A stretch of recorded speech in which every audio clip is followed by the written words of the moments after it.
ভেতরে যাওয়ার জন্য বলছিল, তাই মানে টুকটাক ছবি তুলে আমরা ভেতরে যাচ্ছিলাম। চেক ইন করে নিল এখানে টিকিট। তারপর আমরা ভেতরে ঢুকছিলাম, মনে হচ্ছিল এরপরে কি আছে, পুরোটা যেন স্বপ্নের মতন লাগছিল। কারণ আমার ফ্লাইটে ওঠার বহু দিন ধরে ইচ্ছে ছিল, আর ইচ্ছেটা হঠাৎ করেই পূরণ হয়ে গেল। বান্ধবীদের একদম সামনে সিট পড়েছে, সামনের গেটে, আর আমাদের একদম পেছন গেটের দিকে সিট পড়েছে। পুরো আলাদা আলাদা সিট পেয়েছি আমরা।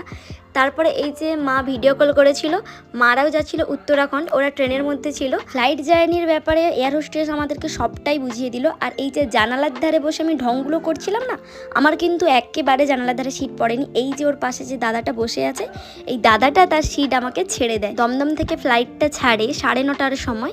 আর এই যে আকাশে উড়তে শুরু করছে, প্রথমটা আমার ভীষণ ভয় করছিল, চারপাশ অন্ধকার, আর এই যে মাঝ আকাশে পরপর উড়ে যাচ্ছে। এটা আমাদের পুরো কলকাতা শহর, এত সুন্দর লাগছে। আবার জানালার ধারে বসে আছি, মানে অসাধারণ, মানে পুরো অন্য রকম লাগছিল।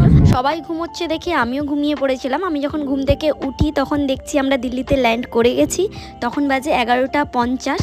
এবার আমরা ফ্লাইট থেকে নেমে যাব। প্রথমবার বলেই অনেকটা এক্সাইটেড ছিলাম, আর অনেকটা ভালো লাগলো। আবার কবে উঠবো জানি না, কিন্তু প্রথমবারের জার্নিটা এরকম অভিজ্ঞতা হবে আমরা সত্যি ভাবতে পারিনি। এবার আমাদের লাগেজগুলো নেওয়ার পালা। আমাদের 2টো ট্রলি ছিল, দেখে আমরা নিজেদের ট্রলিগুলো নিয়ে নিচ্ছিলাম। দিল্লি থেকে যাব চণ্ডীগড়, চণ্ডীগড় থেকে আবার যাব আমরা কালকা। মানে এতটা জার্নি হয়ে যাচ্ছে। কালকা থেকে যাব আমরা সেই জায়গায় যেখানে আসার জন্য এতটা আমরা এক্সাইটেড ছিলাম, এত দিনের প্ল্যান, এত কিছু। কিন্তু কোথায় যাচ্ছি সেটা আমি তোমাদেরকে পরের ভিডিওতে জানাবো, তার জন্য আমার পুরো ভিডিও তোমাদেরকে দেখতে হবে। এবার আমরা যেহেতু 6 জন আছি, তাই একটা 7 সিটারের গাড়ি বুকিং করেছি। লাগেজগুলো ভালো করে গুছিয়ে নিলাম, কারণ আমাদের যেতে প্রায় ভোর হয়ে যাবে।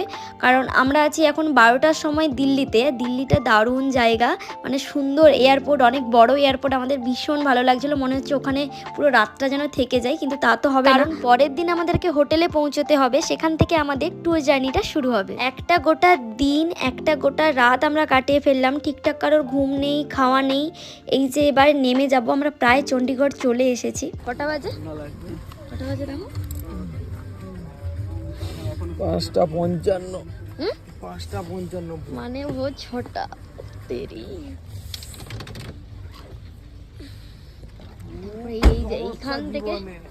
এইখান থেকে নেমে এই বাস।